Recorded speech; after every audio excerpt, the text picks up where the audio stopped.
कहा गया कि मैं बता दूं, मैंने बता दिया। It's up to you. आगे चलो, हम लोग पढ़ रहे थे बेटा थोरेसिक कैविटी, याद है? थोरेसिक कैविटी के आपको सारी बाउंड्रीज याद होंगी, याद होंगी? एक और नेक और डायाफ्राम, स्टर्नम। मैंने कहा था कि दुनिया में सारे लोगों का रेस्पिरेटरी सिस्टम में पढ़ने नहीं आया हूं, मैं किसका पढ़ने आया हूं? ह्यूमन। और अगर मैं ह्यूमन का रेस्पिरेटरी सिस्टम पढ़ने आया हूं तो मुझे क्या क्या मालूम होना चाहिए। तो मैंने कल आपको पढ़ाया था कि ह्यूमन रेस्पिरेटरी सिस्टम का जो मेन ऑर्गन है इट इज लंग्स। बोलो क्या बेटा? लंग्स। कितने जोड़ी? लंग्स एक जोड़ी की दो जोड़ी? एक पेयर लंग है, याद है आपको? अच्छा, एक पेयर है और मतलब एक पेयर का मतलब दो है, याद है? और both are present in a cavity known as thoracic cavity. और मैं इसी कैविटी के बारे में कल आपको बहुत कुछ सिखाना चाह रहा था, टाइम हो गया और इस वजह से सिखा नहीं पाया मैंने बोला थोरैसिक कैविटी में एक पेयर लंग्स कैसे पड़े हुए हैं। सब लोग मेरे साथ बताइए, पहले थोरैसिक कैविटी की बाउंड्रीज बताओगे? अब बुक में कोई नहीं देखेगा, अपने बारे में सोचेगा। बॉडी ऊपर, बेस ऑफ नेक, पक्का? ऊपर, पक्का? अच्छा, पीछे वर्टिब्री, वर्टिब्रा है, आगे स्टर्नम है। अच्छा, आगे स्टर्नम। अगर मैं ऐसे खड़ा रहूं तो बताओ ये क्या है? Base of neck. ये क्या है? स्टर्नम। हाँ, तो मैं अगर लॉन्गिट्यूडनल सेक्शन देखूं तो जो मैंने बोन बनाई है, ये अभी अभी आपके सामने जो बोन बनी, इसका नाम क्या है? स्टर्नम। हाँ, अच्छा बताओ ये क्या है? क्या ये वर्टिब्रल कॉलम है? हाँ, ये है वर्टिब्री। और बताओ ये कौन सी वर्टिब्री है? सर्वाइकल की थोरैसिक? हाँ, थोरैसिक। शाबाश। बताओ ये भाई साहब कौन है? हाँ, वेरी गुड, बहुत बढ़िया, शाबाश। अच्छा बताइए यहाँ पर पसलियां हैं, क्या इनका नाम रिब्स है? हाँ, काउंट कोई नहीं करेगा कि 12 है कि नहीं है, मैं काउंट कराने लेने नहीं आ रहा हूं। मैं ऐसे खड़ा हूं लॉन्गिट्यूडनल। अब तुमने मेरी कैविटी काटी, कैविटी काटते ही तुम्हें आगे क्या दिखाई पड़ेगी? स्टर्नम। पीछे हाँ, वर्टिब्रा। अभी जो कटा हुआ दिखाया रिब्स, हाँ, रिब्स दिखेगी। और उनमें इंटरकॉस्टल मसल, नीचे ऊपर बेस ऑफ। और अगर मैं इसे सामने से देखूं तो ये ऐसे दिखाई पड़ेगी, ऊपर हाँ, नीचे साइड की तरफ, याद रहेगा? और ये कौन है? डायाफ्राम। हाँ, आगे दिखेगा नहीं क्योंकि तुमने काटा मुझे ऐसे। आगे वाला स्टर्नम, पीछे वाला वर्टिब्रा। फिर मैंने बोला था thoracic cavity is a air tight cavity. कैसी कैविटी है? Air tight. और मैंने कहा था इसमें बायोलॉजी के नहीं फिजिक्स के रूल लगेंगे। कैसी कैविटी है? Air tight. और एयर टाइट कैविटी होने के साथ साथ इस कैविटी में, थोरैसिक कैविटी में प्रेशर है पॉजिटिव की निगेटिव? निगेटिव। और मैंने कहा था निगेटिव प्रेशर को आप फील करके जरूर आइएगा घर से, मैंने पढ़ाया था। आप एक ग्लास लीजिए और उसका एयर सक किया, अगर एयर सक किया तो ग्लास बचेगा कि चिपक जाएगा? क्यों? क्योंकि वहां प्रेशर निगेटिव है। आपने कहा ग्लास में कर दो छेद, कर दिया। बताओ एयर अंदर की बाहर? हाँ, अंदर। बोले एक निगेटिव प्रेशर की एयर टाइट कैविटी है, कहीं से खुली नहीं है, सब जगह से बंद। और इसमें भगवान ने खोला भी तो केवल एक छोटा सा छेद दिया, इसका नाम है ट्रैकिया। बोलो क्या नाम है? ट्रैकिया। पढ़ा दूंगा अभी मैं। और इस ट्रैकिया के साथ जुड़े हुए दिए लंग्स। क्या दिए? लंग्स।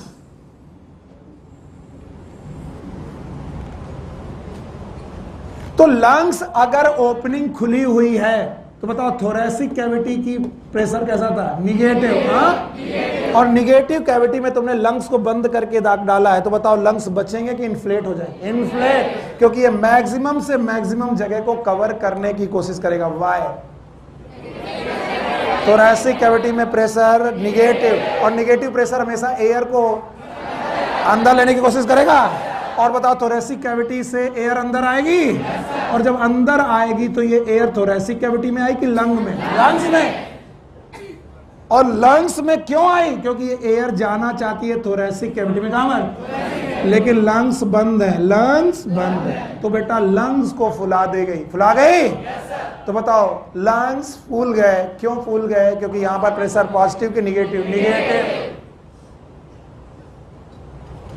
अब मत करना, यहीं पे रहना ध्यान से।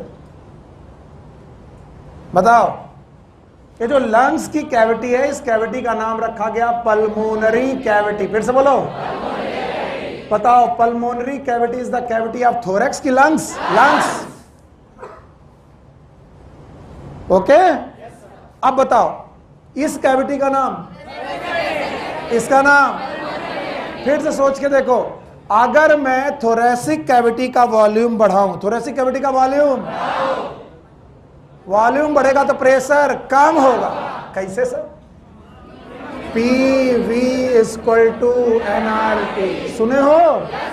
P equal to N Y V R T. अगर मैं इसे कांस्टेंट कर दूं तो volume is inversely proportional to pressure. Yes और नो? बताओ यहां पर प्रेशर पॉजिटिव था कि निगेटिव? हाँ, नहीं सुना मैंने। और मैंने वॉल्यूम बढ़ाया, क्या बढ़ाया? तो प्रेशर बढ़ा कि घटा? घटा मतलब निगेटिव और हुआ कि ज्यादा?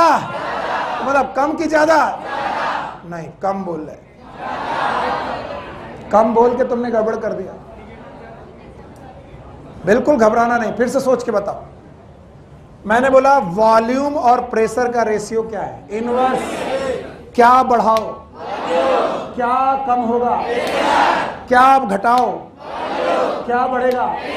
अब मेरे क्वेश्चन का जवाब देना। बताइए यहां पर प्रेशर निगेटिव है, हमने ऐसी आर्बिट्री ले लिया, इट इज -10। बोलो क्या है? -10। वॉल्यूम की प्रेशर, मैंने वॉल्यूम की प्रेशर -10 है, मतलब कम है, निगेटिव है। अच्छा, अब हमने वॉल्यूम बढ़ाया, क्या बढ़ाया? वॉल्यूम। किसका वॉल्यूम बढ़ाया? Thoracic cavity. फिर से बोलो, तो थोरेसिक कैविटी का क्या बढ़ाया?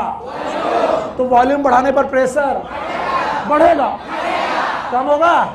तो मतलब -10 से 20 की तरफ जाएगा कि -5? तो मोर निगेटिव कि मोर पॉजिटिव? इसका मतलब निगेटिव और हो जाएगा। और अगर निगेटिव और हो गया तो बताओ एयर आने की टेंडेंसी और कम क्या हो जाएगा? तो बताओ वॉल्यूम के फैलने, लंग्स के फैलने की टेंडेंसी। तो अगर मैं थोरेसिक कैविटी को फैलाऊंगा तो लंग अपने आप फैल जाएगा।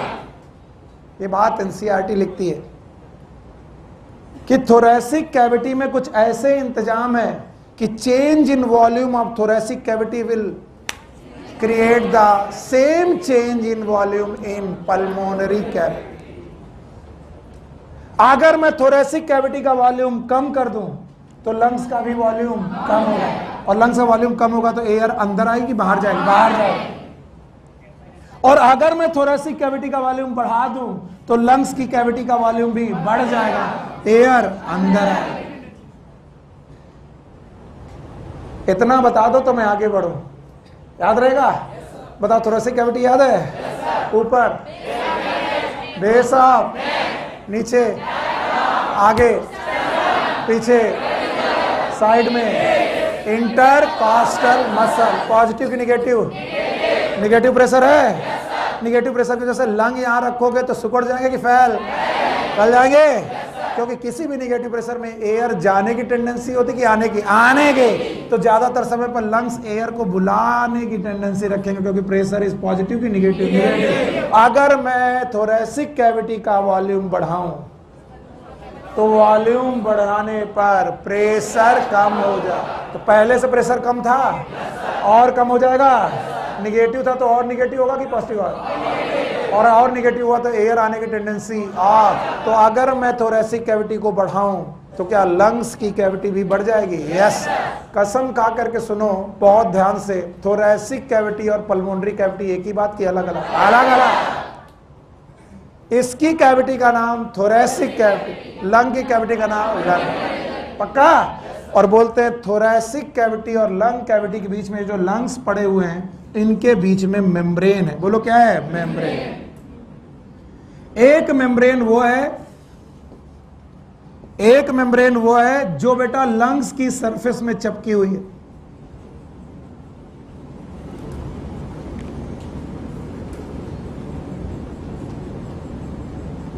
और दूसरी मेम्ब्रेन वो है जो थोरैसिक कैविटी में चिपकी हुई है। इसका मतलब थोरैसिक कैविटी और पल्मोनरी कैविटी के बीच में एक बैग है, ये केवल महसूस किया जा सकता है अगर आपका विजन 3D है। और अगर मैं लंग्स हटा लूं तो वो बैग बचेगा, और उस बैग की एक मेम्ब्रेन थोरैसिक कैविटी की वॉल से चिपकी होगी, यस और नो, और दूसरी मेम्ब्रेन लंग्स के साथ चिपकी होगी, यस और नो। और इन दोनों मेम्ब्रेन का नाम है प्लूरा। बोलो क्या नाम? प्लूरा। और इन दोनों मेम्ब्रेन के बीच में फ्लूइड भरा हुआ है। कौन सा फ्लूइड? हाँ, pleural fluid. It is known as pleural fluid.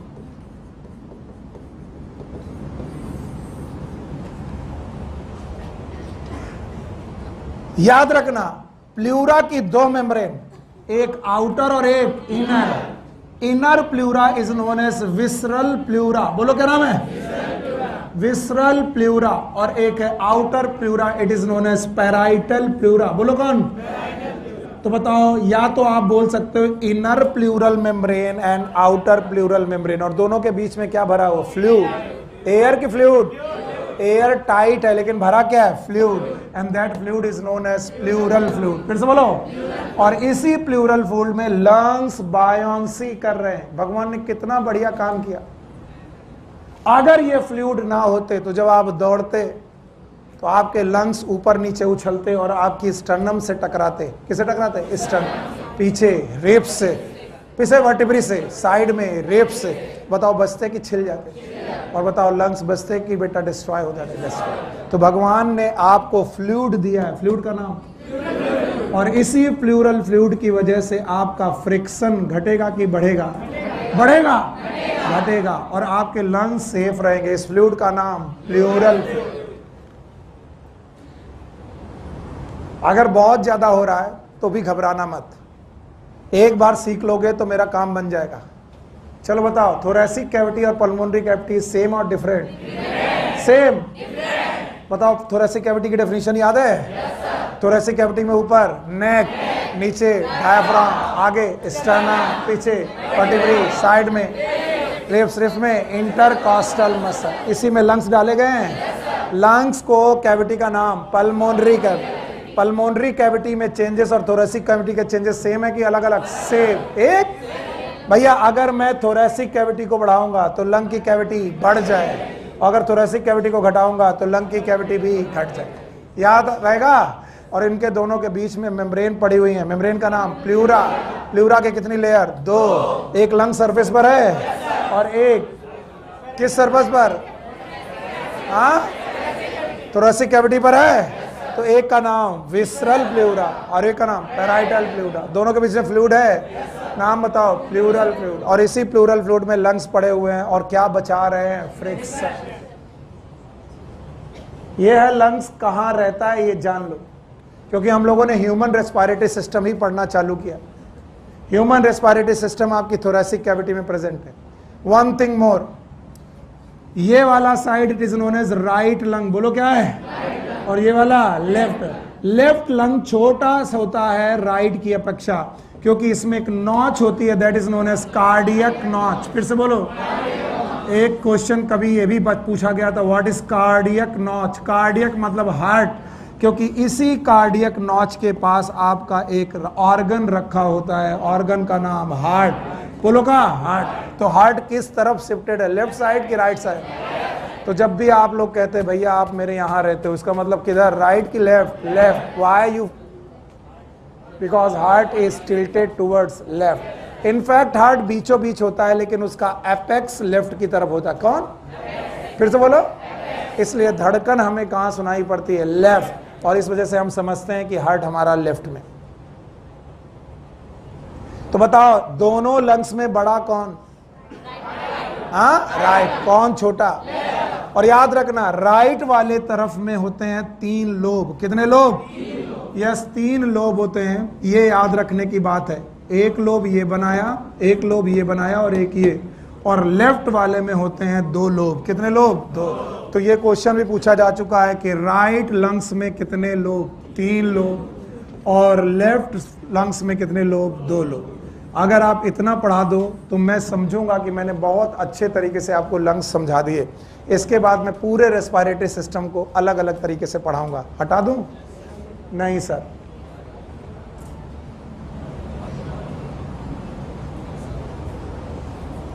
कितने लोब? किसमें? और राइट में 3 लोब हैं। कौन बड़ा, कौन छोटा, कहां पर हैं? अरे यार, किस कैविटी में है? हाँ, बाउंड्री याद रहेगी? बस मेरे लिए बाउंड्री बता दो कि मैं आज के 5 महीने बाद पूछूं बाउंड्री बताओ थोरेसिक कैविटी के, तो बुक देख कर मत बोलना सर रिवाइज नहीं करे। अपनी बॉडी को रिवाइज करने की जरूरत है क्या? रोज देखा करो आईने में, तो शकल ही मत देखा करो। देखा करो कहाँ है गर्दन, कहाँ है डायफ्राम, कहाँ है स्टर्नम, कुछ और भी देखा करो। नहीं मैं कितना खूबसूरत हूँ, बस यही देख के देखते जिंदगी बर्बाद हुई जा रही। चलो हटाएं। चलो अब बताओ, बोर्ड में कुछ नहीं, अब बता के तो काम बन जाएगा। मैं बहुत रिपीटेटिव हूं, मैं जानता हूं, इसके बावजूद पूछ रहा हूं। थोरेसिक कैविटी याद है? पक्का? बताओ एयर टाइट है? निगेटिव प्रेशर है? लंग्स डाले गए? लंग्स इन्फ्लेट करेंगे? अगर मैं थोरेसिक कैविटी का वॉल्यूम बढ़ा दूं, P is inversely proportional to V। V बढ़ा, P और कम होगा? P कम होगा तो एयर और आएगी। अगर मैं थोरेसिक कैविटी का वॉल्यूम घटा दूं तो P बढ़ जाएगा, थोरेसिक कैविटी का प्रेशर बढ़ेगा, वॉल्यूम बाहर। पक्का? Thank you very much. क्या लंग्स 2 हैं? एक कौन? राइट। दूसरा? एक राइट और एक राइट और लेफ्ट में। राइट में कितने लोब? 3। लेफ्ट में? और क्या इनमें प्लूरा है? प्लूरा की कितनी मेम्ब्रेन? एक कौन? विसरल और एक पैराइटल। क्या एक आपकी रिब्स पे चिपकी हुई है? नाम बताओ। विसरल की पैराइटल, पैराइटल। और एक लंग्स में है, नाम बताओ। विसरल। पक्का? तो बोलते हैं पूरे रेस्पिरेटरी सिस्टम को कोई लिखेगा नहीं। हम एनाटॉमिकली, एनाटॉमी के हिसाब से 2 पार्ट में बांटते हैं। एक का नाम है अपर रेस्पिरेटरी सिस्टम, ह्यूमन का अपर रेस्पिरेटरी सिस्टम।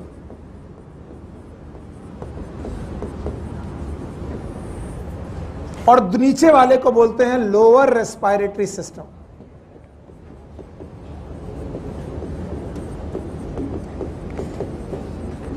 भाइयों बहनों ध्यान से बोलो, कौन? Upper respiratory. दूसरा? एक कौन सा? अपर। दूसरा? लोअर। बोलते हैं अगर एक बार आप लंग्स और उसकी पैरेन्काइमा में घुस गए, अगर आप एक बार लंग्स या फिर उसकी पैरेन्काइमा में एंट्री कर गए, आप लोअर रेस्पिरेटरी सिस्टम में हैं। वेलकम, आप लोअर में हैं। और अगर उसके ऊपर हैं तो आप अपर रेस्पिरेटरी सिस्टम में हैं। किसमें है? अपर। आइए, इसके बजाय मैं बुक पढ़ाऊं, अपनी अपनी बॉडी को ध्यान से देखना। Yes, this is nose. Upper है? नोज है? नहीं सर, नोज नहीं, कान है। ऐसा देख रहा है कि कौन सा है, अपना देख लो। बोलो ये क्या है? ओपनिंग है? External near. बोलो मेरे साथ, बोलो बोलो। Nasal cavity. बोलो बोलो, ये वाला। फिर से बोलो। फिर, और जहां पर जुकाम लेने पर नमकीन नमकीन महसूस होता है, कितने गंदे हैं ना, दैट इज इंटरनल नेयर। बोलो, बाहरी नथुने, अंदरूनी नथुने हिंदी में, बाय और आंतरिक। बोलो, इंटरनल के external. Opening is near, opening is near. मैं लिख रहा हूं, बताओ भैया, ये वाली ओपनिंग का नाम एक्सटर्नल नेयर। मैं लिख रहा हूं, आप मुझे बताते जाइएगा। बहुत अच्छे डायग्राम नहीं बनेंगे क्योंकि भगवान ने आपको बहुत अच्छा डायग्राम इटसेल्फ बनाया हुआ है, तो आप अपनी बॉडी को देखिए। बताइए ये क्या है? हाँ, एक्सटर्नल नेयर। इसके बाद कैविटी में पहुंचे। कैविटी का नाम नेजल कैविटी। फिर से बोलो, नेजल कैविटी में पहुंचे। यहां पर आपको इंटरनल नेयर बढ़ेंगे। बोलो, इंटरनल नेयर मिलेगा। और इंटरनल लेयर के बाद मिलेगी फेरिंग्स। फिर से बोलो, फेरिंग्स। भूल गए होगे बेटा, याद आया बक्कल चैम्बर और फेरिंग्स याद आई थी। फेरिंग्स ईसोफेगस की तरफ जा रही थी। ओपनिंग का नाम गलेट, ग्लॉटिस की गलेट, गलेट। जो मैंने पढ़ाया वो जवाब चाहिए। मैंने अभी नाक नहीं बनाई, नाक मैंने इधर बनाई है। पहले माउथ की तरफ चलो। ये क्या है? माउथ है। बक्कल चैम्बर है। Buccal chamber. ये क्या है? फेरिंग्स। फेरिंग्स कॉमन था। क्या फेरिंग्स खाने को ईसोफेगस में डालता था? लेकिन ईसोफेगस के आगे, किसके आगे? क्या एक और ट्यूब है? ट्यूब का नाम ट्रैकिया। फिर से बोलो, ट्रैकिया की ओपनिंग याद है? नाम है ग्लॉटिस। बोलो, इसके ऊपर एपिग्लॉटिस। फिर से बोलो। तो इस ओपनिंग का नाम, इसका नाम गलेट। खाना कहाँ? किधर? और हवा कहाँ? ग्लॉटिस। कहाँ पर? ट्रैकिया। हाँ, ट्रैकिया का अपर मोस्ट पार्ट, क्या ये लैरिंग्स है? yes. यहां तक पहुंचा तो आपका एहसान जिंदगी भर नहीं भूलूंगा। चलो भाई, ये बोलो। मैं डायग्राम अच्छे नहीं बनाता हूं, यहां फिल करो। बोलो, nasal cavity, internal layer. Internal layer के बाद क्या आएगी? फेरिंग्स। फिर से बोलो, pharynx is a common part. क्या ये डाइजेस्टिव सिस्टम में भी जाता है? रेस्पिरेटरी में जाता है। और फेरिंग्स जाएगा upper part of the trachea, upper part of, and that is known as larynx. फिर से बोलो। और लैरिंग्स आगे निकलेगी ट्रैकिया। फिर से बोलो। और ट्रैकिया जाकर के बाइफरिकेट होगी, दो भागों में बांटेगी। It is known as primary bronchi. बोलो क्या नाम? कुछ लोग कहते हैं सर समझ में नहीं आया। मैं कहता हूं बोलते रहो, आ जाएगा। प्राइमरी ब्रोंकाई तक मतलब आप लंग्स के अंदर नहीं घुसे। जब लंग्स के अंदर घुस जाएंगे, आप अपर में गए कि लोअर में? लोअर। प्राइमरी ब्रोंकाई तक अपर। आपकी बॉडी के अंदर पहुंच चुका है चीज, फिर भी अपर कहला रहा। चलिए इधर बिना देखे बताओगे तो अच्छा रहेगा। बोलो, external layer, nasal cavity, internal layer, pharynx, लैरिंग्स, trachea, primary bronchi. फिर से बोलो, प्राइमरी ब्रोंकाई तक पहुंचते लोअर की अपर, अपर रेस्पिरेटरी ट्रैक्ट, लंग्स के अंदर नहीं घुसे। अपर रेस्पिरेटरी ट्रैक्ट, इस अपर रेस्पिरेटरी ट्रैक्ट में सबसे ज्यादा नोटोरियस है ये भाई साहब, नाम बताओ। लैरिंग्स में पाए जाते हैं कॉर्ड। बोलो क्या? ऐसे ही बना रहा हूं। These are known as vocal cord. फिर से बोलो। और इन वोकल कॉर्ड को बिल्कुल गिटार के तार की तरह काम करना होता है। अब इधर मत देखो, गिटार के बारे में सोचो। सीखा है आपने?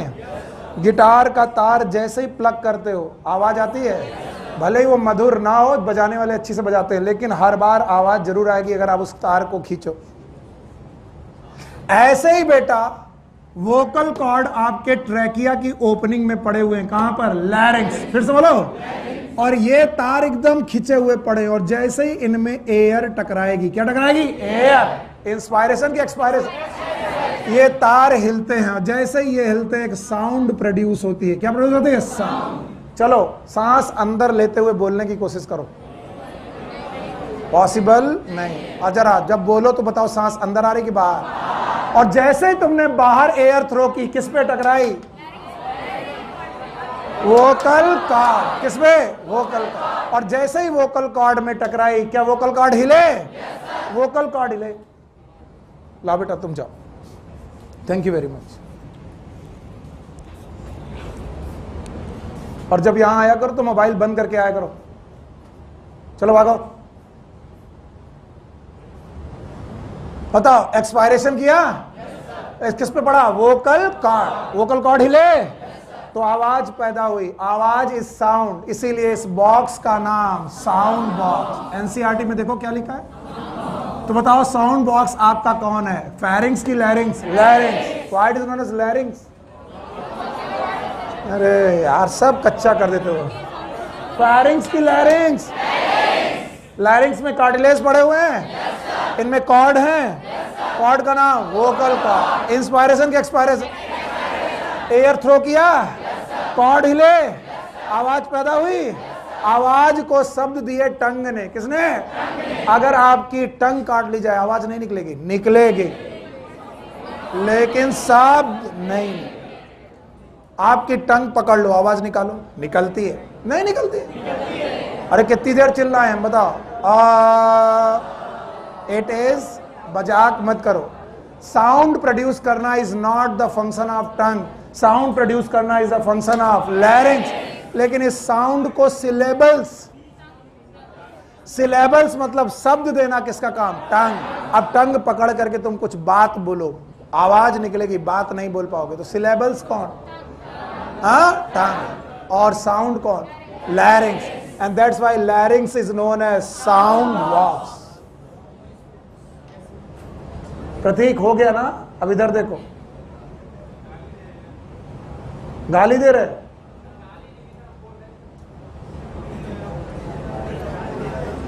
बेटा आपने वो पिक्चर देखी गोलमाल? ये उसके तुषार कपूर हैं।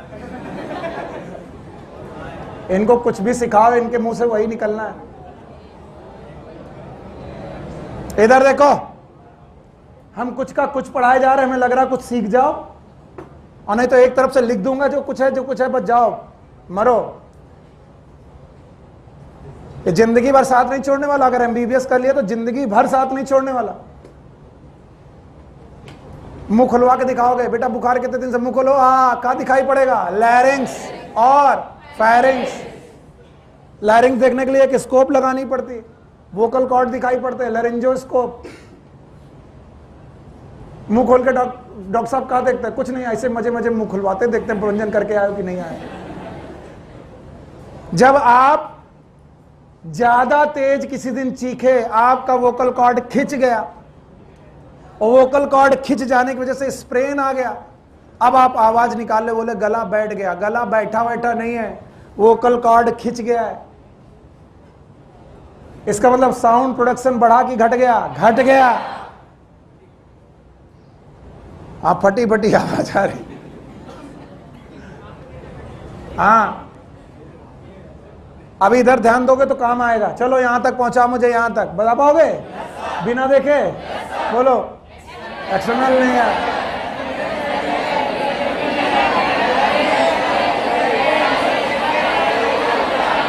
हाँ बस बस गाली बंद करो। External near, nasal cavity, internal near, pharynx, larynx, trachea, primary bronchi. Primary bronchi तक, अपर की लोअर? अपर हो गया। अब जवाब देना, यहां पर एक लोब की, दो लोब की, तीन लोब? हाँ, तीन लोब। तो अभी डायग्राम तीन लोब को मैं ऐसे ही बना पाऊंगा, तो आपको तीन माना। एक्चुअली तीसरा लोब यहां होता है। हर लोब के लिए प्राइमरी ब्रोंकाई एक एक छोटा छोटा ट्यूब निकालेगा। पहले के लिए निकालेगा, दूसरे के लिए निकालेगा, और तीसरे के लिए निकालेगा। These bronchi are known as secondary bronchi। बोलो प्राइमरी ब्रोंकाई के बाद सेकेंडरी ब्रोंकाई। आगे का चीज तुम संभाल नहीं पाओगे, इसलिए मैं अभी जितना बोल रहा हूं सुनते जाओ। तो बताओ राइट साइड में कितने सेकेंडरी ब्रोंकाई? 3। तो लोब कितने? 3। तो तीनों लोब के लिए एक एक ब्रोंकाई, सेकेंडरी ब्रोंकाई। और इधर कितने? 5। 2। कितने? 2। आगे बोलो। ये वाला प्राइमरी ब्रोंकाई, ये वाला। अब मैं आगे जो बना रहा हूं उसको यहां बना पाना पॉसिबल है, इसलिए मैं बनाता जाऊंगा। सेकेंडरी ब्रोंकाई और फाइनर ट्यूब में टूटे, और फाइनर ट्यूब में टूटे। These are known as tertiary bronchi. केवल लिखा है, आप पहले इधर देखते जाओ। इसी के अंदर टूट रहे वो सब। टर्शियरी ब्रोंकाई फर्दर और फाइनर ट्यूब में टूटे, और पतले पतले ट्यूब में टूटे। They are known as initial bronchioles.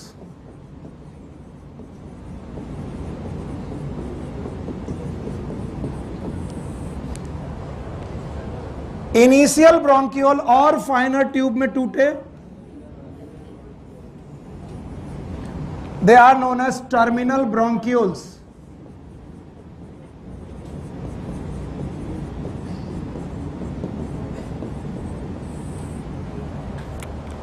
Terminal bronchiole और फाइनर होते गए,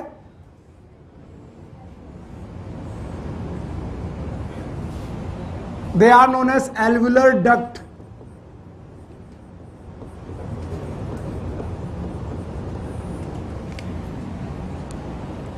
अब मेरे पास जगह नहीं है, कोशिश कर रहा हूं।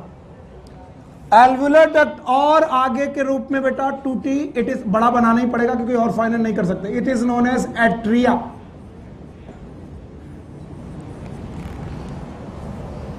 मान लो ये एट्रिया आ गई। एट्रिया फर्दर बेटा टूटे छोटे छोटे चैम्बर में।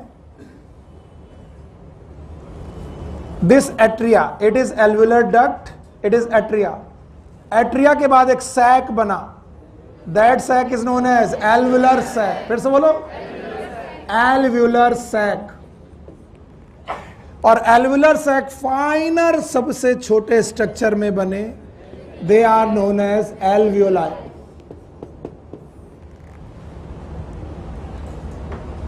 आई नो दैट कि ये बहुत अच्छा डायग्राम नहीं है, छोड़ दो, मैं जिंदा हूं, अभी मरा नहीं हूं, इसलिए जितना मैं लिखता जाऊं मेरे साथ चार्ट बनाते जाओ, बाकी डायग्राम मैं बना दूंगा। बोलो, नोज, नोज में कहा, एक्सटर्नल नेयर।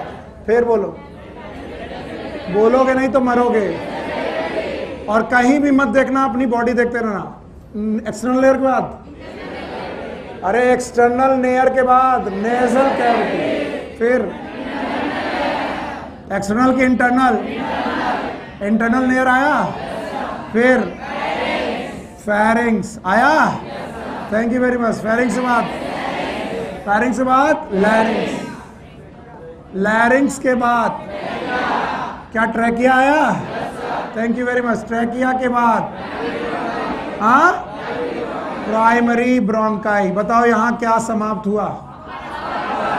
हाँ, ये रहा अपर रेस्पिरेटरी ट्रैक्ट। इतना बोल दोगे मेरा काम बन जाएगा। ना प्राइमरी ब्रोंकाई के बाद, यस, प्राइमरी ब्रोंकाई के बाद सेकेंडरी ब्रोंकाई।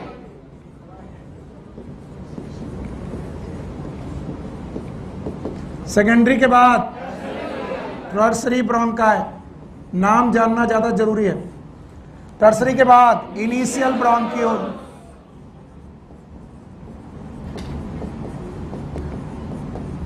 इनिशियल ब्रोंकियोल के बाद टर्मिनल ब्रोंकियोल,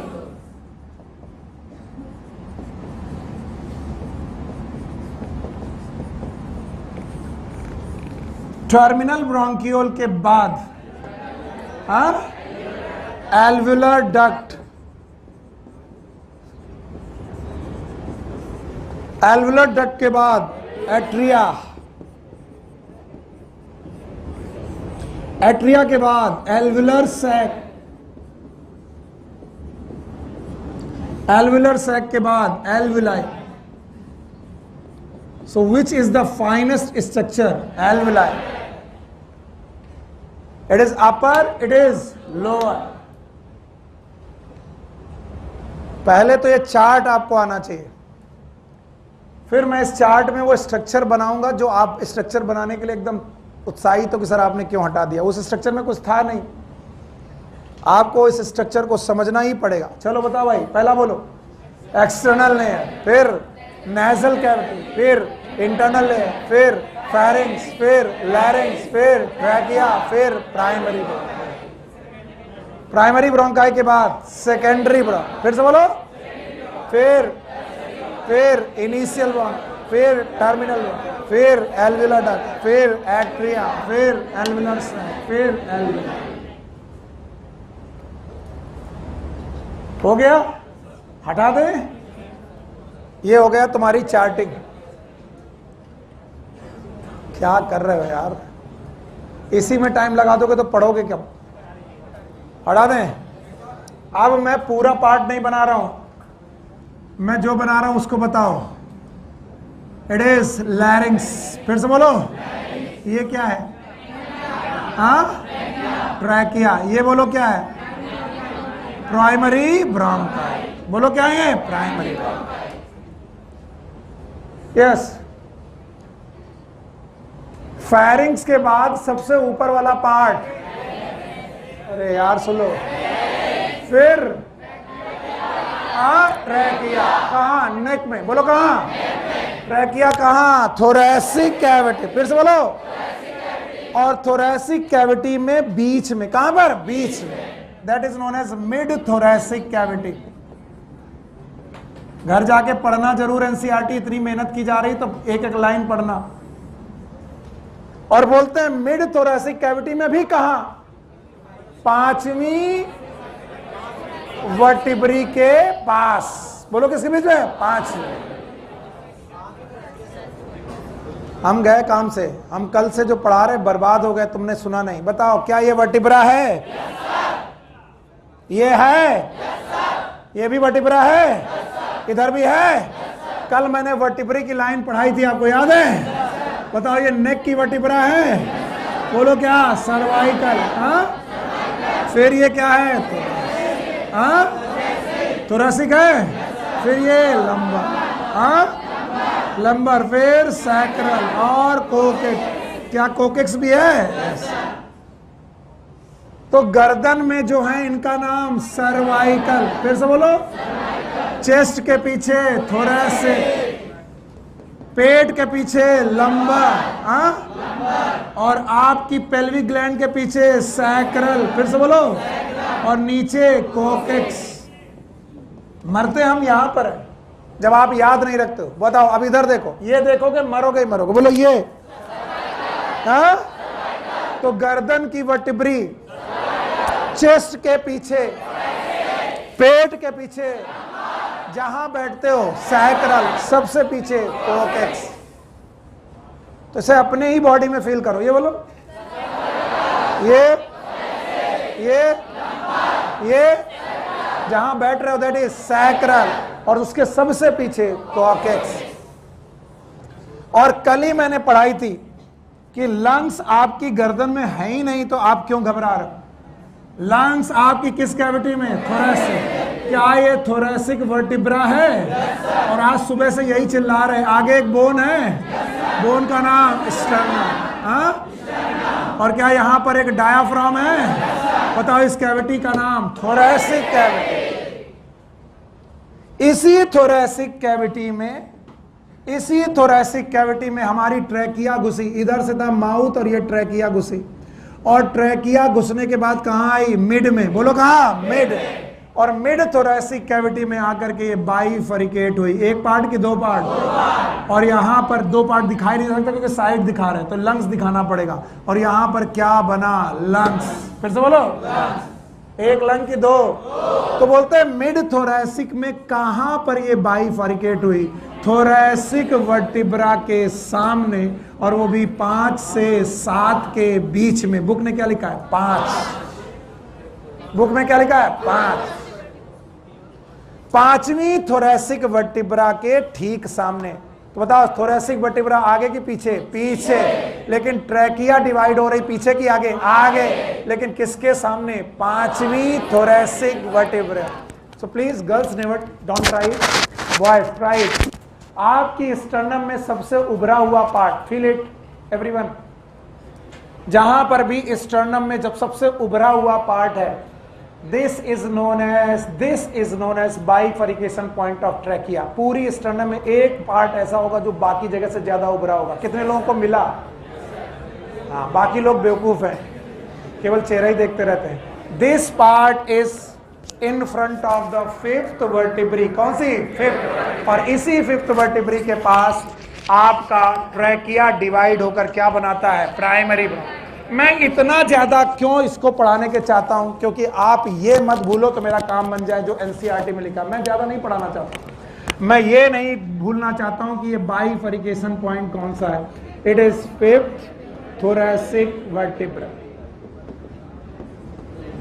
और बच्चे कई बार घबरा करके मुझसे क्वेश्चन क्या पूछते हैं कि सर वर्टिब्री तो पीछे है, ट्रैकिया आगे है, तो पांचवी थोरैसिक वर्टिब्रा पे कैसे डिवाइड होती है? तब मैं कहता हूं यहां से एक पिन डालो, और वो पिन कहां निकलनी चाहिए? पांचवी। तो वो पिन किसको पियर्स करती हुई जाएगी? ट्रैकिया और उस पॉइंट को, पॉइंट का नाम mid portion and mid thoracic cavity के पास क्या डिवाइड होगा? ट्रैकिया। किसमें? Primary bronchi. और प्राइमरी ब्रोंकाई के बाद ये क्या है? लंग्स। हाँ, लंग्स। और इन लंग्स में कितने लंग्स? 2, एक छोटा और एक बड़ा। कौन वाला बड़ा? राइट। दिखने में ये बड़ा दिख रहा है, आप प्लीज मेरे डायग्राम को माफ कर दिया करो, बस सोचा करो ये वाला छोटा कि बड़ा? 1 लोब कि 3 लोब? 3 लोब। इसमें अब देखो मैं कोशिश कर रहा हूं यहां बनाने की, मैं बना नहीं पाऊंगा लेकिन कोशिश कर रहा हूं। बोलो ये कौन सी ब्रोंकाई? तो यहां पर 3 निकले, प्राइमरी की सेकेंडरी। हाँ, तो ये रहा प्राइमरी और ये सेकेंडरी। मैं यही लिख रहा हूं, इनका नाम बताओ। ब्रोंकाई। प्राइमरी ब्रोंकाई हुआ? तो मैं थक गया हूं कि आप कोई नहीं? तो जवाब दो। ये वाला ब्रोंकाई, ये फर्दर डिवाइड हुआ? बोलो टर्सरी। हाँ, टर्सरी फर्दर डिवाइड हुए? बोलो। हाँ, इनिशियल ब्रोंक्यूल। मैं एक ही बात को बार बार पढ़ाता हूं कि आपको आ जाए। इनिशियल ब्रोंक्यूल फर्दर डिवाइड हुए? बोलो। क्या ये टर्मिनल ब्रोंक्यूल है? टर्मिनल ब्रोंक्यूल याद रहेगा? टर्मिनल ब्रोंक्यूल फर्दर डिवाइड हुए? बोलो। Alveolar duct. एल्वियोलर डक्ट याद आ गया? और एल्वियोलर डक्ट, यहां के बाद का डायग्राम यहां बना दूं। एल्वियोलर डक्ट, आगे एट्रिया। बोलो। और फिर एल्वियोलस। हाँ, एल्वियोलर सैक। और ये वाला एल्वियोलर। तो अगर बेटा ये आपका ब्रोंक्यूल टर्मिनल ब्रोंक्यूल है, बोलो सॉरी, ये रेस्पिरेटरी टर्मिनल ब्रोंक्यूल के बाद एल्वियोलर डक्ट। अगर ये आपकी एल्वियोलर डक्ट है, कौन सी? एल्वियोलर। तो भैया टर्मिनल ब्रोंक्यूल के बाद रेस्पिरेटरी ब्रोंक्यूल भी आता है, आपको मानना पड़ेगा। कौन सा ब्रोंक्यूल? रेस्पिरेटरी। और रेस्पिरेटरी ब्रोंक्यूल के बाद एल्वियोलर डक्ट। तो एल्वियोलर डक्ट जहां ओपन होती है उसका नाम एट्रिया। फिर से बोलो। और इनके अपने सैक हैं, सैक का नाम एल्वियोलर सैक। हाँ, और एल्वियोलर सैक जिन पाउच लाइक स्ट्रक्चर में खुलते हैं, these are known as alveolar. और एल्वियोलाई से छोटा कुछ भी नहीं है। तो अगर मैं इसे यहां बनाऊं तो it is like something this. बताओ ये क्या है? पीछे से चलेंगे, पीछे से बोलो। एल्वियोलाई के बाद alveolar sac, atria, alveolar duct, terminal bronchiole, respiratory bronchiole. Sorry, respiratory bronchiole के बाद terminal bronchiole, initial bronchiole, tertiary, secondary, primary bronchiole, trachea, larynx, pharynx, internal में, नेजल कैविटी, एक्सटर्नल में। पक्का? और अभी भी लिखाना पड़ेगा, अभी भी भूल जाएंगे सर, तो फिर अब हमसे तो ना हो पाएगा।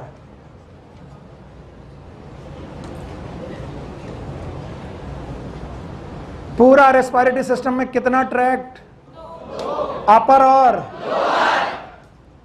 मम्मी कसम है, अगर नोटबुक देखी तो आई गेट इमोशनल। अगर अभी भी नहीं आया तो मैं इससे ज्यादा मेहनत नहीं कर सकता। अपर और लोअर, लंग्स के अंदर, लंग्स के बाहर। इसीलिए बोलते हैं जुखाम अपर रेस्पिरेटरी ट्रैक्ट की डिसीज है। जुखाम मैक्सिमम से मैक्सिमम ट्रैकिया लैरिंग्स तक तुम्हें परेशान कर सकता है, उसके नीचे नहीं। लेकिन निमोनिया लोअर रेस्पिरेटरी ट्रैक्ट की बीमारी। इसीलिए बीमारियां 2 प्रकार की, एक अपर और एक लोअर। और एक बदतमीज कोरोना आया जो अपर से चला, क्या वो अपर में जुखाम कर देता है? Yes sir. लोअर में निमोनिया कर देता है? Yes sir. कोरोना अजीब ही है, अपर से लेकर लोअर। जब आप कोरोना की डेथ देखते हैं तो डेथ जुखाम की वजह से नहीं, निमोनिया की वजह से हो रही। थक गए? आप एक बार बोलोगे, मैं बहुत रिपीटेटिव होने के बावजूद भी आपसे एक बार बोल रहा हूं, बिना देखे बोलना, मम्मी कसम है अगर किसी ने भी देखा तो।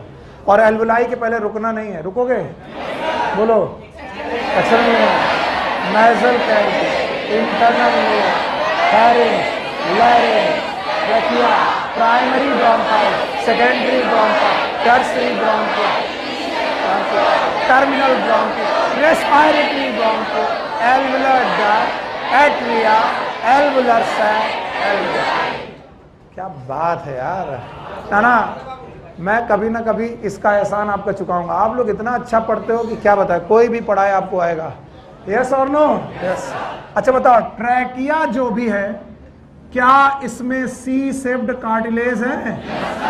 अब छू करके देखो अपनी ट्रैकिया, क्या यहाँ पर सी शेप्ड बाहर दिखाई पड़ रहा है? सर हमें कुछ नहीं दिखाई पड़ रहा। ऐसे हिलाओगे तो These are C-shaped cartilage, ऐसे C-shaped semi circular cartilage हैं, and these cartilage are known as hyaline cartilage। बोलो क्या? चुप रहो यार, जवाब देने दो मेरे को, क्वेश्चन का सुनने दो। ये जो ट्रैकिया के कार्टिलेज हैं, ये कार्टिलेज इसे इम्परमिएबल बनाते हैं। कैसा?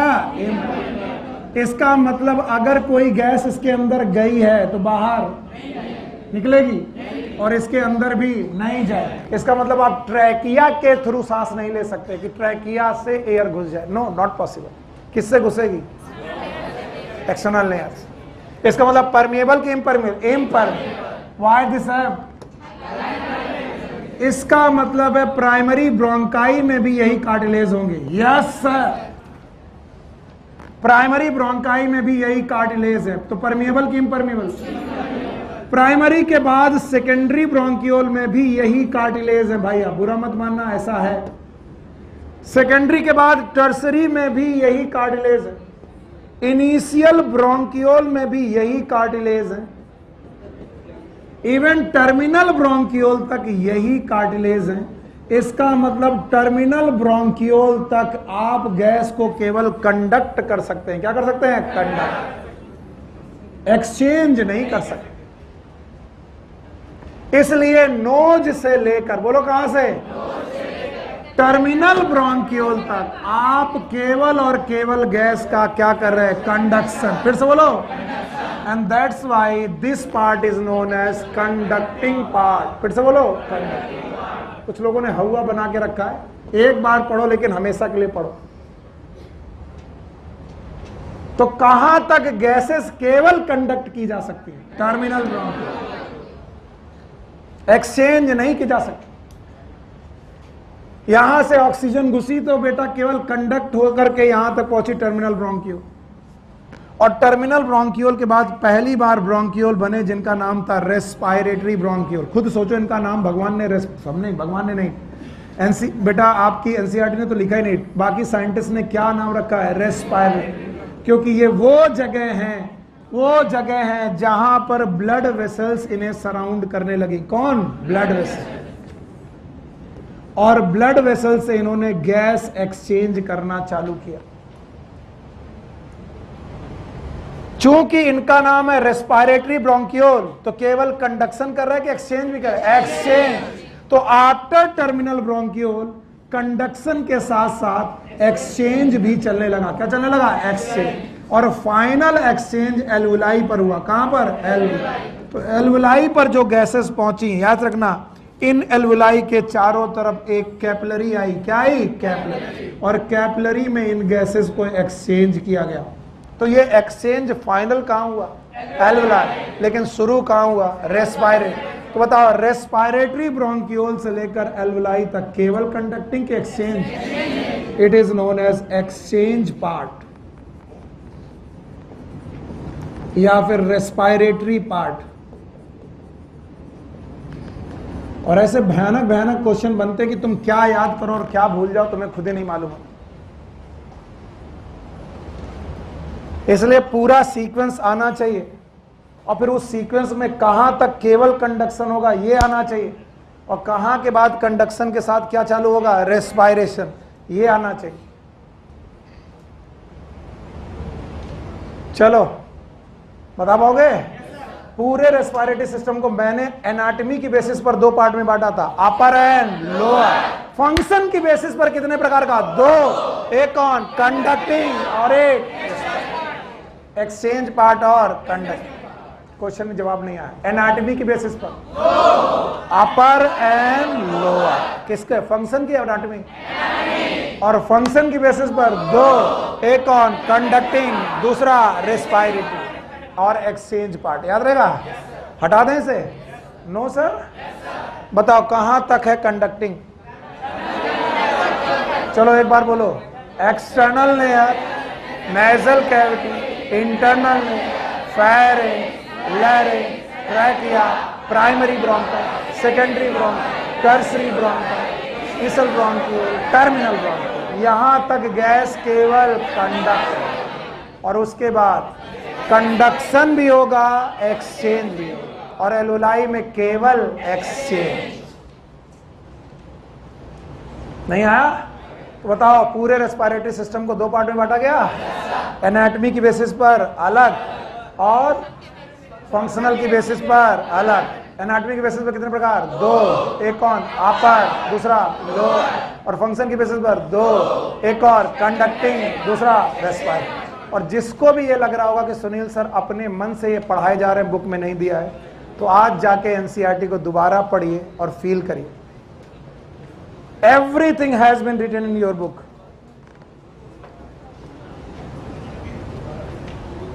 हाँ भैया मेरे, राखी के बंधन को निभाना। इधर देखो, ये ट्रैकिया है।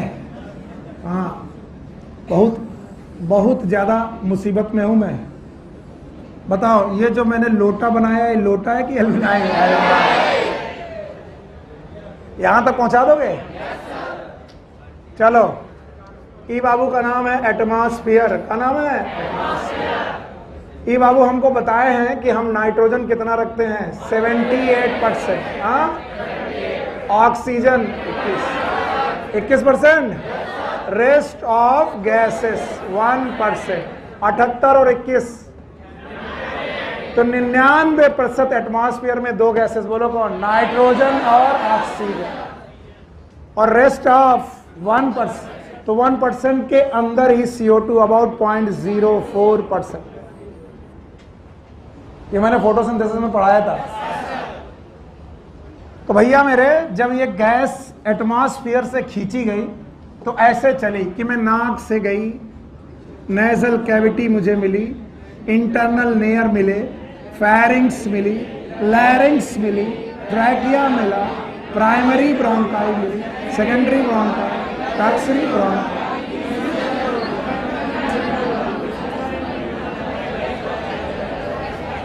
एंड जस्ट फील इट, आपकी एल्वुलाई में जो गैस आई है वो कहां से आई है? एटमॉस्फेयर। और हमारी कंसर्न गैस नाइट्रोजन नहीं है। ऑल्दो नाइट्रोजन यहां पर बहुत है, ऑल्दो है बहुत, लेकिन रेस्पिरेशन के दौरान हमें नाइट्रोजन से मतलब नहीं है। हम किस पर ध्यान लगाएं? ऑक्सीजन। तो चूंकि एटमॉस्फेरिक में ऑक्सीजन ज्यादा है तो हम कह सकते हैं एल्वुलाई में ऑक्सीजन ज्यादा। कम? भूल गए यार, हम पढ़ा क्या रहे, कुछ समझ में नहीं आ रहा। भाई चली के तो रहे हो, 21% oxygen oxygen oxygen oxygen oxygen, कुछ ऑक्सीजन का कुछ हुआ थोड़ी ना, कंडक्शन ही तो हुआ है। अभी भी तो बोले थे कंडक्शन पार्ट, रेस्पिरेटरी पार्ट। पहले तो तुम पढ़ने की टेंशन को दूर हटाओ। ऐसे सोचो, इस बकवास आदमी को थोड़ी देर बकवास सुननी है, पेन वेन अलग रखो। क्योंकि पढ़ाया तो आपको बहुत सारे टीचर ने बहुत अच्छा है, मेरे से भी ज्यादा अच्छा। बस इसको फील करो। जैसे ही आपने सांस ली, आप अंदर तक ले गए, और कहां पर जाकर गैस रुकी? एल्वुलाई। रास्ता तुमको बता दिया मैं। नोज पक्का हो गया, larynx, trachea, primary bronchi, secondary bronchi, tertiary bronchi, terminal bronchiole, respiratory bronchi, atria, alveoli. अब एल्वुलाई तक जब आप पहुंचे तो आप यही ऑक्सीजन लेके जा रहे हो, एटमॉस्फेयर, नाइट्रोजन भी लेके जा रहे हो, लेकिन नाइट्रोजन कंसर्न गैस नहीं है, क्योंकि हमको इससे रेस्पिरेशन नहीं करना। किससे करना? Oxygen. So I am very much sure कि जो हमारी एल्वुलाई है, कौन बेटा? एल्वुलाई। आई एम सॉरी बेटा, अगर आपको कुछ भी बुरा लग रहा है, मैं ऐसे ही पढ़ा पाता हूं। बोलो ये कौन है? तो जो एल्वुलाई में गैसेस आई हैं, इनमें एक चीज ज्यादा है, बोलो क्या? ऑक्सीजन। हाँ, ऑक्सीजन। और इधर सेल्स बैठी हुई हैं। सेल्स मतलब टिश्यू, बोलो कौन? टिश्यू। और बोले tissue is made up of cell. फिर से बोलो।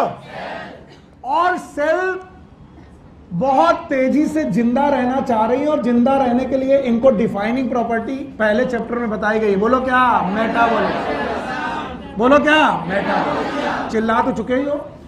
बताओ जिंदा रहने की बहुत सारी प्रॉपर्टी है। प्रतीक बात मत करो। ग्रोथ है, रिप्रोडक्शन है, मेटाबॉलिज्म है, डिफाइनिंग प्रॉपर्टी मेटाबॉलिज्म। तो अगर सेल जिंदा है, अगर सेल जिंदा है तो क्या करना पड़ेगा? मेटाबॉलिज्म। और अगर मेटाबॉलिज्म किया तो सेल निकालेगी CO2। बोलो क्या? CO2। ध्यान से देखो, टिश्यू चिल्ला रहे हाय राम मुझे CO2 बढ़ गई। बोले क्यों बढ़ गई? क्या गलती की? मेटाबॉलिज्म। काहे की? जिंदा रहने। अगर जिंदा रहना है तो क्या करना पड़ेगा? मेटाबॉलिज्म। और जिंदा रहे मेटाबॉलिज्म की तो क्या बढ़ गई? CO2। और इधर से चली आ रही है ऑक्सीजन। बताओ यहां CO2 ज्यादा की ऑक्सीजन? ऑक्सीजन। टिश्यू यहां, लंग्स कह रहा मेरे से ऑक्सीजन ले लो। टिश्यू कह रहा काश तुम मेरे को ऑक्सीजन भेज दो, क्योंकि मेरे को ऑक्सीजन की कमी है और मेरे पास क्या ज्यादा है? CO2। तो बोले भैया किससे काम करवाएं? कोई एक ब्रोकर चाहिए और इसी ब्रोकर का नाम है,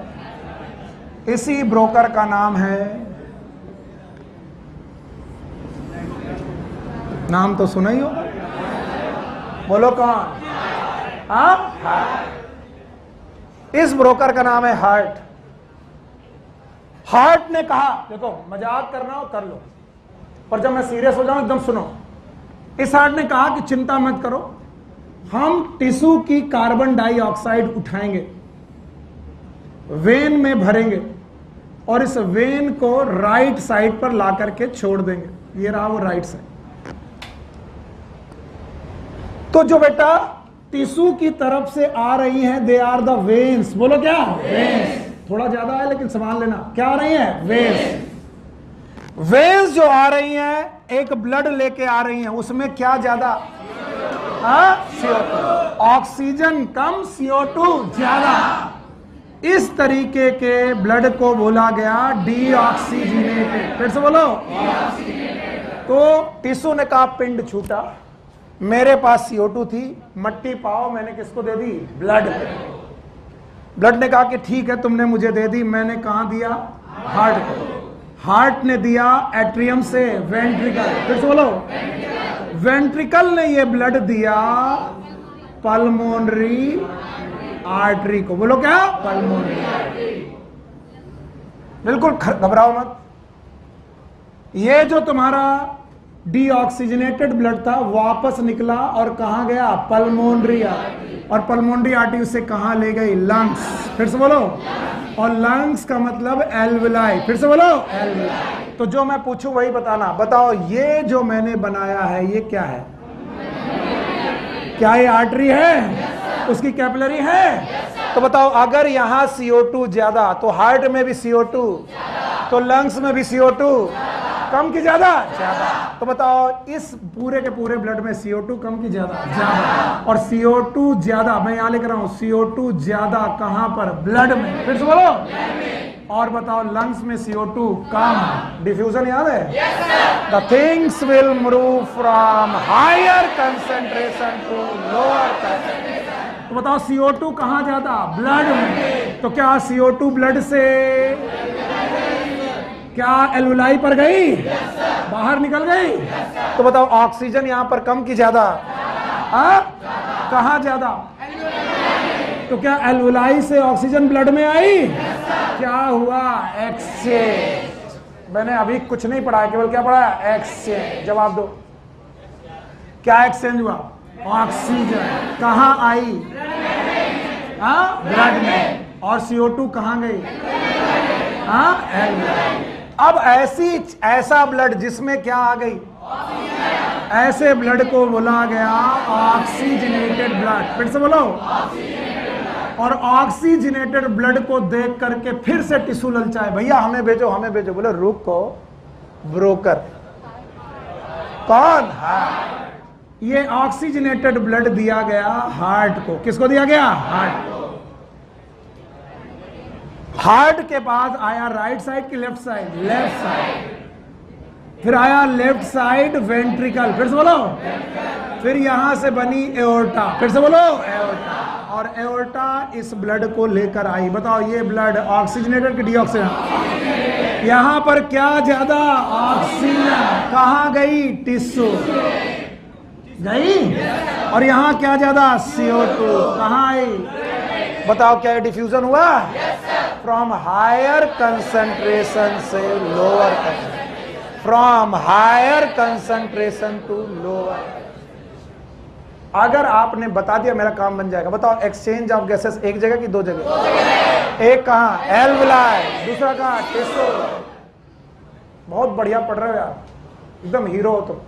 बताओ गैस का एक्सचेंज एक जगह की दो जगह? एक कहां? एल्वुलाई। और एक कहां? अगर एल्वुलाई का एक्सचेंज बता सको तो मान जाए। एल्वुलाई का एक्सचेंज में क्या ब्लड में आई? क्या निकली? टिश्यू में जो हुआ क्या ब्लड में आई? CO2। ब्लड में क्या आई? CO2। क्या निकली? ऑक्सीजन। क्या ये डिफ्यूजन है? आप जो बोलेंगे मैं वही लिखूंगा, इसलिए सोच समझ के बोलना। क्या ये डिफ्यूजन है? पर क्या ये डिफ्यूजन एल्वुलाई में है? Yes sir. Diffusion at tissue. दो गैसेस हैं, एक कौन? CO2 और O2। पक्का? क्या ये भी डिफ्यूजन है? इसलिए सोच के बोलना, क्योंकि मैं वही लिख रहा हूं जो तुम लिखवा रहे हो। क्या ये डिफ्यूजन है? सर ये भी डिफ्यूजन है। किसका? O2 और CO2। पक्का? पर क्या सर CO2 टिश्यू में ज्यादा है? थको मत।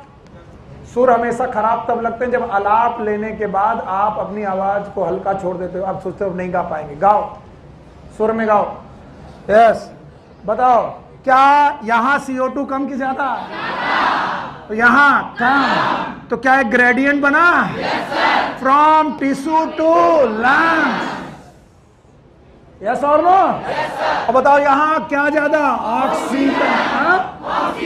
और ऑक्सीजन कहां ज्यादा? That is lungs. कहां कम? टिश्यू। एक ग्रेडियंट बना। तो बताओ यहां से क्या भागी? CO2। यहां से ऑक्सीजन। तो क्या ये एक CO2 का ट्रांसपोर्ट है? बहुत गड़बड़ हो रहा है वरना मामला। बोलो transport of CO2। Thank you very much. And this is transport of.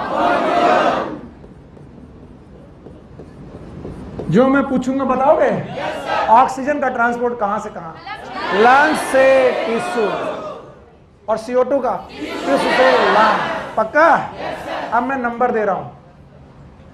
ये ऑक्सीजन अंदर आई, ये CO2 बाहर निकली। और ये CO2 जब बाहर निकली तो हमारी नाक ने परफॉर्म किया।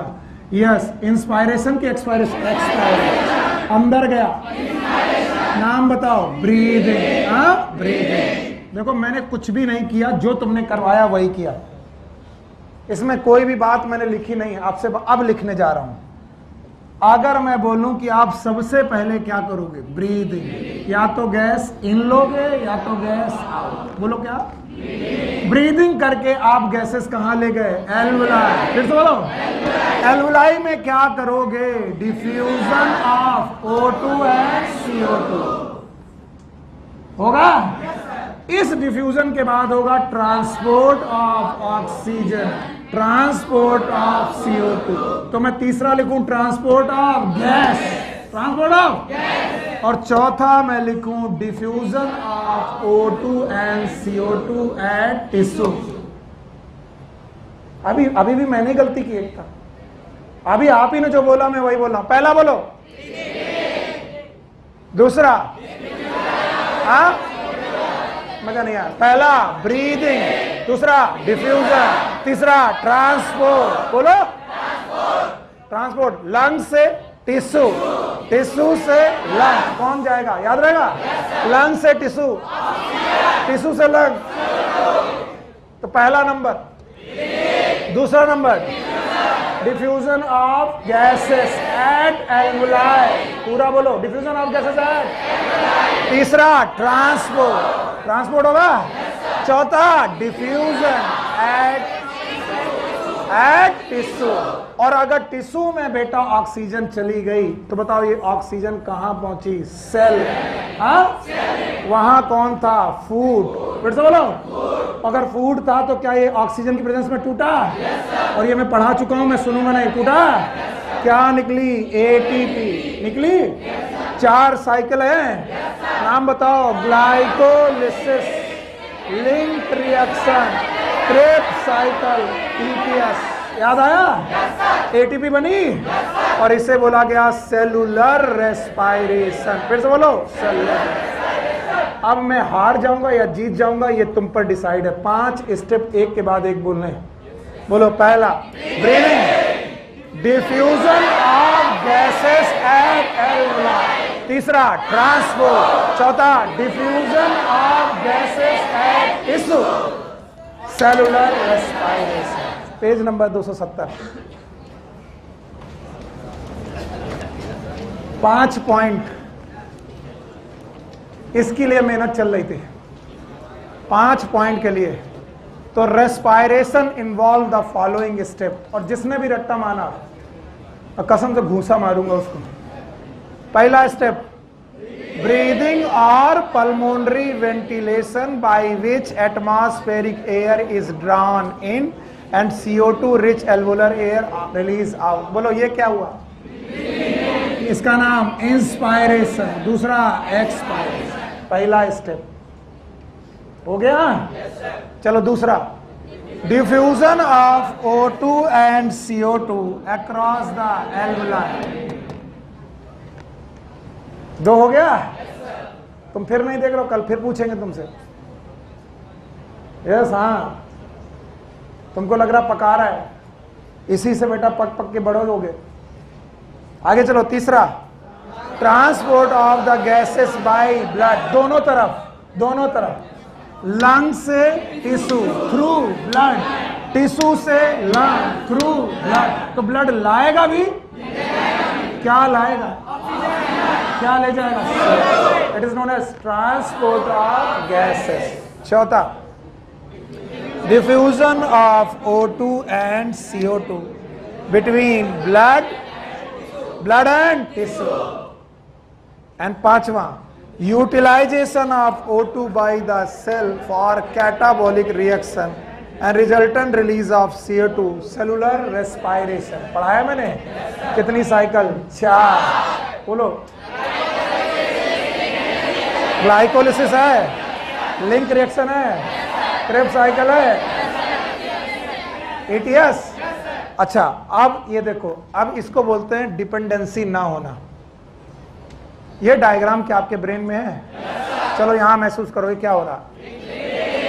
इंस्पायरेशन है, एक्सपायरेशन। लंग्स में गए, एल्वुलाई पे गए, यहां क्या हो रहा है? Exchange of gases at alveoli. Blood में पहुंच गया, transport of gases to the tissue. पहुंच गया, टिश्यू में एक्सचेंज ऑफ गैसेस। पक्का? और सेल के अंदर सेलुलर रेस्पायरेशन। क्या इसका चार्ट बना पाओगे?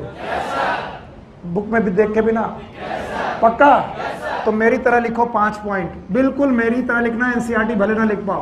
पहला पोर्शन, ब्रीदिंग। ब्रीदिंग के 2 पोर्शन, बोलो कौन? इंस्पायरेशन और एक्सपायरेशन।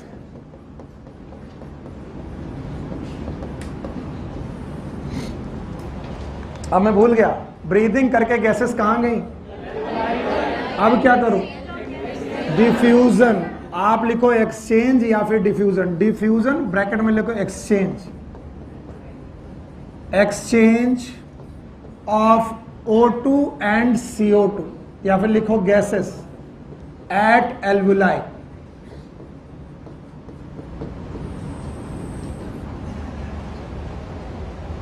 तो पहला step breathing, inspiration and expiration. दूसरा step diffusion of gases at alveoli. चलो तीसरा, ट्रांसपोर्ट ऑफ गैसेस। और ये केवल रट्टा तब होगा जब आप केवल इतना बोलोगे। और अगर तुम्हारे को दिखाई पड़ रहा होगा तो ये गैसेस दिखेंगी कौन कहां से जा रही? ऑक्सीजन एल्वुलाई से टिश्यू, CO2, टिश्यू से एल्वेलाई। याद रहेगा? ट्रांसपोर्ट ऑफ गैसेस, तो दोनों गैस ट्रांसपोर्ट हो रही है, CO2 भी और O2 भी। कौन कहां से वो तुम जानो, तुम्हारे ऊपर छोड़ दिया। चौथा, diffusion of gases eight tissue पर डिफ्यूजन ऑफ गैसेस, याद है? और यहां पर भी डिफ्यूजन ऑफ गैसेस उन्हीं दो गैसेस का, बोलो कौन? CO2 और O2। और इसके बाद सेलुलर रेस्पायरेशन, और ये तो हमने पढ़ाई दिया है सेलुलर रेस्पायरेशन। आपको प्लांट फिजियोलॉजी पढ़ाते वक्त सेलुलर रेस्पायरेशन के 4 मुख्य स्टेप याद हैं? बोलो, ग्लाइकोलिसिस और लिंक रिएक्शन और क्रेब्स साइकिल, याद है? और EPS। और अगर भूले नहीं हो तो इसकी इक्वेशन भी पढ़ाई थी, याद है? C6H12O6 in presence of oxygen, 6 CO2, 6 water. तो जो टिश्यू भी रेस्पायरेशन कर रहा होगा, क्या प्रोड्यूस कर रहा होगा? CO2। इसीलिए बोल रहे थे मेटाबॉलिज्म करते वक्त हर टिश्यू क्या प्रोड्यूस करेगा? CO2।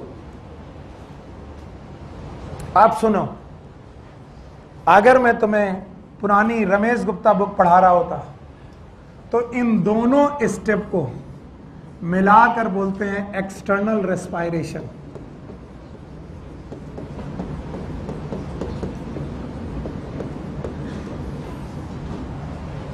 ट्रांसपोर्ट ऑफ गैसेस को ट्रांसपोर्ट ऑफ गैसेस ही बोलते हैं।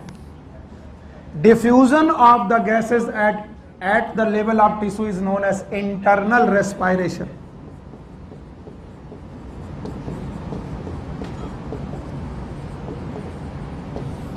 And this is known as cellular respiration.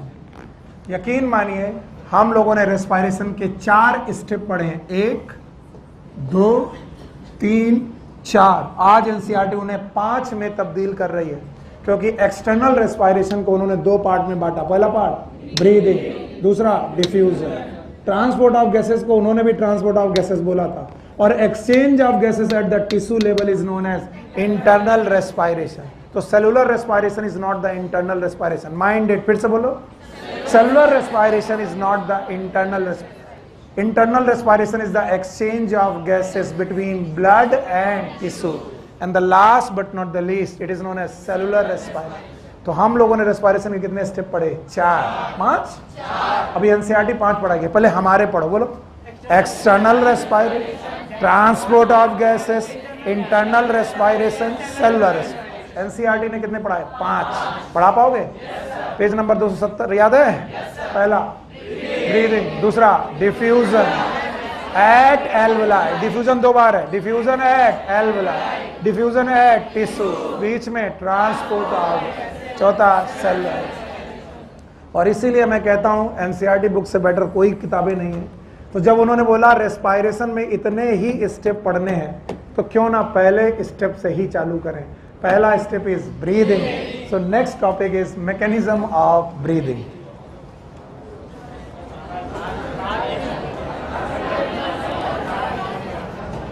Class है?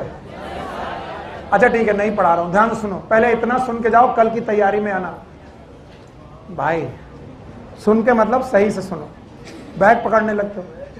अगर मैं 4 पैर का जानवर होता, जो कि मैं हूं ना, तो मेरा ये वाला पोर्शन एंटीरियर की पोस्टीरियर, ये वाला posterior, this portion is posterior. मेरे लेग्स क्या आएंगे? Posterior, head anterior.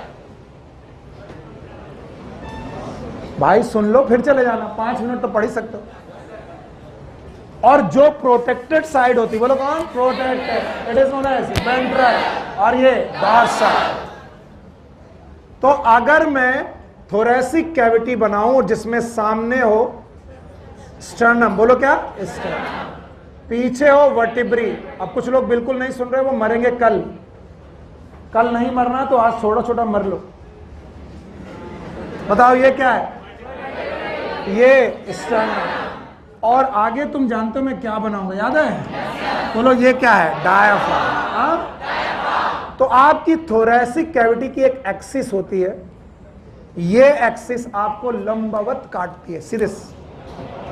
गर्दन से लेकर डायाफ्राम, यानी एंटीरियर और पोस्टीरियर। बेटिया ध्यान सुनो, सर की तरफ, पैर की तरफ। तो मैं अगर एक 3D एक्सिस लूं, बदल दो, मान लो कि ये नेक है। शान कहीं जाना है बेटा? अच्छा, हम कहीं जाने की जल्दी हो, आज टेडी बहुत महंगे, आज मत खरीदना। हाँ पता किया मैंने, अबे मेरी शादी हो गई, हम पता नहीं करेंगे? मतलब हम पे भी कोई जुल्म है? If this is a thoracic cavity and this is sternum, बोलो क्या है? sternum. This is vertebral column. This is ribs. This is neck. This is diaphragm. तो वो एक्सिस जो नेक से लेकर डायाफ्राम तक जाएगा, ये एंटीरियर, ये posterior, it is known as antero posterior axis. फिर से बोलो, ये वेंट्रल साइड है, डॉर्सल साइड है, और अगर मैं इधर से घुसूं, डॉर्सो वेंट्रल। फिर से बोलो, बस, यू गॉट इट। मजा आ गई भाई। बताओ, हमारी थोरेसिक कैविटी की कितनी एक्सिस? 2। एक कौन? एंटीरियो पोस्टीरियर। और ये अगर मैं एक सरिया घुसाऊं पीठ से निकले छाती से, ये किस? डॉर्सल से घुसी वेंट्रल, और मुंह से घुसे और डायाफ्राम से निकली एंटीरियो पोस्टीरियर। अच्छा, कहीं और से तुम मत सोचो। एंटीरियो पोस्टीरियर। पुरुषार्थ ने तुरंत कहा कि देखो कहीं और से भी तो नहीं निकल रही। बेटा ये सब तुम्हारी लक्षण हम जानते हैं, क्योंकि सास भी कभी टीचर भी कभी स्टूडेंट था। तो तुम जो जो कर सकते हो बताओ। ये एक्सिस का नाम एंटीरियो पोस्टीरियर, और ये कौन? Dorso ventral. डॉर्सो वेंट्रल, तो ये डॉर्सो वेंट्रल एक्सिस है, और ये एंटीरियो पोस्टीरियर। और इन दोनों एक्सिस के बीच में लंग्स पड़े हैं। क्या पड़े हैं? लंग्स। तो ये 2D एक्सिस है कि 3D? और मुझे अगर 3D एक्सिस का वॉल्यूम बढ़ाना है, मरे जा रहे हैं, तो क्या मैं डायाफ्राम को खींच दूं? अगर मैं डायाफ्राम को नीचे खींच दूं तो डायाफ्राम फ्लैट हो जाएगा।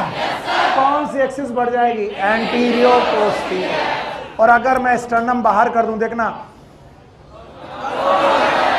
ये सब करते हैं, तो बताओ डॉर्सो वेंट्रल, तो क्या वॉल्यूम दोनों तरफ से बढ़ेगा? Dorso ventral, antero. और अगर ऐसा किया तो वॉल्यूम घटा कि बढ़ गया? बढ़ गया। वॉल्यूम बढ़ा तो प्रेशर घट गया। और निगेटिव हुआ? बाहर प्रेशर पॉजिटिव, अंदर निगेटिव। इंस्पायरेशन। नहीं आया? डायाफ्राम वापस लौटा, स्टर्नम वापस आई, वॉल्यूम घटा, प्रेशर बढ़ा। Inspiration, expiration. This is a mechanism of breathing. In detail, to be continued. Same channel, same time. Take care. Good luck. Bye bye. क्या हुआ? नहीं आया?